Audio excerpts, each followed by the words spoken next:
اعوذ باللہ من الشیطان اللعین الرجیم بسم اللہ الرحمن الرحیم الحمد للہ والصلاة والسلام علی اہلہا اما بعد قال اللہ عز وجل فی محکم کتابہ وَإِذَا سَأَلَكَ عِبَادِي عَنِّي فَإِنِّي قَرِيبٌ أُجِيبُ دَعْوَةَ الدَّاعِ إِذَا دَعَانِي فَلْيَسْتَجِيبُوا لِي وَلْيُؤْمِنُوا بِي لَعَلَّهُمْ يَرْشُدُونَ۔ یہ آیت کریمہ اس وقت نازل ہوئی جب نبی اکرم سے لوگوں نے سوال کیا کہ کیا اللہ تعالیٰ ہمارے قریب ہے تاکہ ہم اللہ تعالیٰ سے پکاروں، کیا خداوند عالم ہمارے قریب ہے کہ ہم کس طرح اللہ تعالیٰ سے پکارا جائے؟ تو اس کے جواب میں یہ آیت نازل ہوئی ہے کہ جس میں رب العزت ارشاد فرما رہا ہے وَإِذَا سَأَلَكَ عِبَادِي، نبی اکرم صلی اللہ علیہ وآلہ وسلم سے مخاطب ہو کر، اے رسول، جب میرے بندے آپ کو میرے بارے میں پوچھا جائے تو ان سے کہے وَإِذَا سَأَلَكَ عِبَادِي عَنِّي فَإِنِّي قَرِيبٌ، کہ میں ان کے قریب ہوں، فَإِنِّي قَرِيبٌ أُجِيبُ دَعْوَةَ الدَّاعِ إِذَا دَعَانِي، جب کوئی شخص مجھ سے پکارے، مجھ سے دعا مانگے تو میں ان کی دعا کو، ان کی دعا قبول، ان کے پکار کو قبول کرتا ہوں۔ فَلْيَسْتَجِيبُوا لِي، اور وہ میری بھی قبول کرے، وَلْيُؤْمِنُوا بِي، اور مجھ پر ایمان لے کر آئے، لَعَلَّهُمْ يَرْشُدُونَ، تاکہ وہ ہدایت پائے۔ یہ آیات ان آیات میں سے ہے جو اس سے پہلی جو آیتیں ہیں وہ ماہ مبارک رمضان کے بارے میں نازل ہوئی ہے۔ اس کے بعد یہ آیت قرآن مجید میں آئی ہے، تو یہاں پر یہ اس امر کی تاکید ہے کہ انسان کو اس ماہ مبارک رمضان میں دعا کرنا چاہیے۔ یقیناً یہ ماہ مبارک رمضان دعا کے لیے، راز و نیاز کے لیے، خداوند عالم سے التجا کرنے کے مواقع میں سے او ازمان میں سے، وقتوں میں سے ہے، وقت ہے۔ لہٰذا خداوند عالم بھی ارشاد فرما رہا ہے کہ اگر کوئی بندہ مجھ سے پکارے تو یقیناً میں اس کے پکار کو قبول کروں گا۔ دعا کا معنی ہے لغت کے اعتبار سے طلب کرنا، کسی چیز کو مانگنا، طلب کرنا، یہ بمعنی دعا ہے۔ اصطلاح کے اعتبار سے دعا کا معنی یہ ہے کہ کسی دانی شخص کا کسی اعلیٰ شخص سے طلب کرنا، کسی چھوٹے شخص کا کسی بڑے شخص سے طلب کرنا۔ دوسرا معنی یہ ہے کہ انسان خضوع اور خشوع کے ساتھ کسی اعلیٰ اور بڑے شخصیت سے کچھ چیز مانگنا، یعنی بعبارت ثانی کہ انسان خضوع اور خشوع ہو کر رب ذوالجلال سے اپنی حاجات کو، اپنی تمناؤں کو، دنیاوی ہو یا اخروی ہو، ان چیزوں کو مانگنے کا نام دعا ہے۔ لہٰذا دعا عبادت ہے۔ احادیث میں آیا ہے افضل العبادت الدعاء، بہترین عبادت دعا ہے،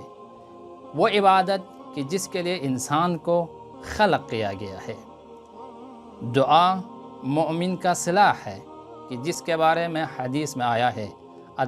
الدعاء سلاح المؤمن، دعا مومن کا سلاح ہے۔ دعا وہ ہے کہ جس کے ذریعے سے انسان کی تقدیر کو بدل دی جاتی ہے، جس کے بارے میں احادیث میں آیا ہے، امام صادق علیہ السلام نے ارشاد فرمایا ہے الدعاء یقدر القضاء المبرم اذا ابرم ابراما، کہ دعا انسان کی تقدیر کو بدل دی جاتی ہے اگرچہ وہ تقدیر فیصلہ کن مرحلے میں داخل ہو چکا بھی ہو۔ لہٰذا دعا انسان کے لیے زندگی کے ہر مرحلے میں، ہر وقت، ہر لمحہ انسان خداوند یعنی دعا کی طرف محتاج ہے۔ دعا انسان کو خداوند عالم سے رابطہ کر لیتے ہیں، انسان کو خداوند عالم سے منسلک کر دیتی ہے۔ خداوند عالم کے دعا انسان کو خداوند عالم سے ملا لیتی ہے۔ دعا یعنی بندہ خداوند عالم سے دعا کرنا، التجا کرنا، راز و نیاز کرنا، خداوند عالم سے مانگنا۔ دعا کامیابی کی کنجیاں ہے، دعا ہر بلاؤں کو ٹال دینے والی ہے۔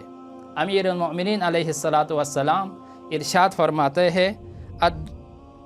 ادفعوا امواج البلاء بالدعاء،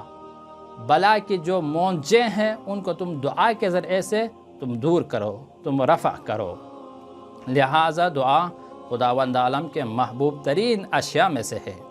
کہ جس کے بارے میں حدیث میں آیا ہے کہ ارشاد فرما رہا ہے لا یوجد عمل احب عند اللہ الدعاء، خداوند عالم کے پاس محبوب ترین چیزوں میں سے جو چیز ہے وہ دعا ہے۔ دعات سے کوئی محبوب خداوند عالم کے پاس کوئی چیز نہیں ہے۔ آگے فرماتے ہیں ایحب ان اللہ یحب ان یری العبد یطلب منہ ویقول یا ربی فیجیبہ لبیک عبدی، خداوند عالم اس بات کو پسند کرتا ہے کہ کوئی بندہ اس سے پکارے اور اس سے طلب کرے، اور خداوند عالم کے پروردگار عالم کہہ کر اس کو پکارے تو خداوند عالم اس کے جواب میں لبیک کہتے ہوئے لبیک عبدی، اے بندہ میں حاضر ہوں، جو کچھ تجھے مانگنا ہے، جو کچھ تجھے طلب کرنا ہے مجھ سے طلب کرو، مجھ سے مانگو۔ لیکن جب وہ بندہ جو دعا کر رہا ہے اگر اس کی جو دعا میں ہے، یعنی جب اس کی دعا میں اگر خداوند عالم نے جان لیا کہ اس کی جو دعا جو مانگ رہا ہے کوئی اس میں کوئی مصلحت ہے دنیاوی اعتبار سے، اخروی اعتبار سے، تو اس صورت میں اس کی دعا کو قبول کی جاتی ہے۔ قضى اللہ لہ، کہ خداوند عالم اس کی دعا، اس کی جو حاجت ہے اس کو قبول کی جاتی ہے۔ لیکن اگر جو دعا انسان مانگ رہا ہے اگر اس میں اس کو دنیاوی اور اخروی مصلحت نہ ہو تو اس صورت میں اس کے لیے اس دعا کو اس کے آخرت کے لیے ذخیرے کے طور پر محفوظ کیا جاتا ہے۔ لہٰذا دعا انسان کے توفیقات میں سے ہے کہ جس انسان کو خداوند عالم توفیق دیتا ہے اس کو دعا کرنے کی توفیق ہو جاتی ہے، جس کی طرف امام سجاد امام زین العابدین علیہ السلام اشارہ کرتے ہوئے خداوند عالم سے مخاطب ہو کر ارشاد فرماتا ہے کہ ان اکبر نعمت انعمت بها علی فی التوفیق الدعا، پاک پروردگار عالم جن نعمتوں میں سے جو نعمت تم نے سب سے بڑی نعمت جس کو تو نے میرے اوپر انعام کیا وہ دعا کی توفیق ہے۔ وَلَمْ لَمْ يُوجَدْ إِذْنٌ مِّنْكَ وَالْأَمْرُ، اگر آپ کی طرف سے اجازت نہیں ہوتی، اگر آپ کی طرف سے امر نہیں ہوتا، فَلَا جُرْأَةَ لِي أَنْ أَدْعُوَ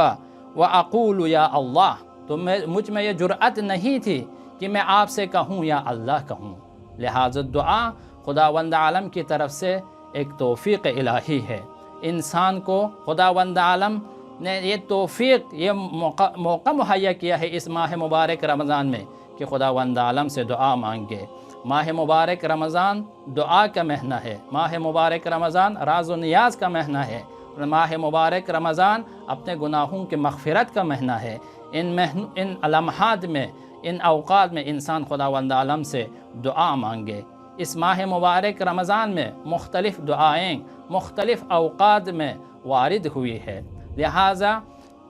دن کی جو اوقات ہے، رات کی جو اوقات ہے، اس میں سحری کے جو اوقات ہے ان میں دعائیں وارد ہوئی ہے۔ لہٰذا انسان جس زبان میں بھی چاہے دعا مانگ سکتا ہے، لیکن جو دعائیں اہل بیت علیہ السلام کے ذریعے ہم تک پہنچی ہے ان دعاؤں کو پڑھنا بہتر ہے، کیونکہ اہل بیت علیہ السلام کی جو دعائیں ہیں اس میں انسان کو سلیقہ سکھاتا ہے کہ کس طرح طریقہ سکھاتا ہے کہ کس طرح ہم خداوند عالم سے مخاطب ہو، کس طرح ہم خداوند عالم سے کن چیزوں کے بارے میں ہم خداوند عالم سے دعا مانگیں، کن الفاظ کو خداوند عالم کے لیے استعمال کرے کہ وہ الفاظ جو خداوند عالم کے خداوند عالم کے مقام کے برابر ہو، اس کے لائق ہو، ان الفاظ کو ہم استعمال کر سکیں۔ لہٰذا ماہ مبارک رمضان میں جو دعائے افتتاح وارد ہوئی ہے، اور دعائے ابو حمزہ ثمالی جو کہ امام زید العابدین علیہ السلام کی دعا ہے، یہ دعا بہت ہی اعلیٰ مضمون پر، بہت ہی اعلیٰ مفاہیم پر، مطالب پر مشتمل ہے۔ امام نے اس دعا میں انسان کے بچپنی کی حالت میں خداوند عالم کی طرف سے جو احسانات ہیں اس کو بیان کیا ہے، پھر اس کے بعد اس کے جوانی کے جو مرحلے ہیں اس کو بیان کیا ہے، پھر موت کے جو مرحلے ہیں اس کو بیان کیا ہے، پھر اس کے بعد موت کے بعد انسان کی جو حالات ہے، جو مراحل ہے، اس کو بیان کیا ہے، جس کی طرف امام اشارہ کرتے ہوئے ارشاد فرماتے ہیں فما لا ابکی کا لخروج نفسی، کہ میں کیوں نہ